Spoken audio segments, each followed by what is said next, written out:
Sa gabi, bago ka mahiga, bago ka matulog, lumuhod ka sa isang sulok. Magpasalamat ka sa Diyos, sa Kanyang kabutihan. Panginoon, salamat po. Iniligtas mo kaming pamilya sa maghapon. Salamat po sa mga biyayang natanggap namin. Salamat sa iyong pag-iingat. Sana ingatan mo kaming patuloy sa magdamag. Alalahanin mo ang aking asawa at mga anak. Sana po, iligtas mo sila sa mabibigat na karamdaman. Sana'y makapagpatuloy kami ng aming pagsunod sa kalooban mo hanggang sa katapusan. Maraming salamat po sa iyo, Ama.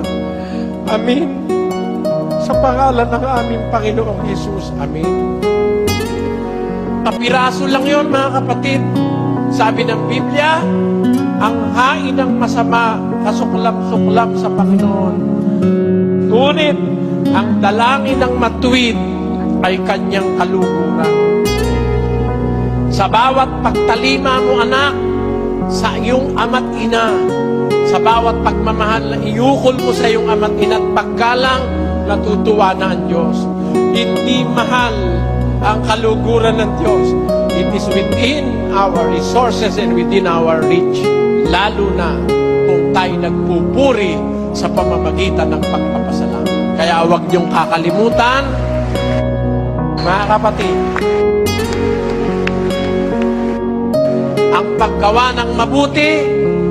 paggawa ng mabuti ay pagpapalugod sa Diyos. Ang pagtulong sa nangangailangan ay pagpapalugod sa Diyos. Lahat ng ating gagawing ayon sa batas ng Biblia na pinag-aralan natin ay pagpapalugod sa Diyos. Ayan. Sa dahilang yan, sa gawain yan, nakakaramdaman ng galit ang Diyos araw-araw sa mga taong masasama, na pasasaya naman natin ang kanyang kalooban sa ating pagsunod sa kanyang mga kautusan.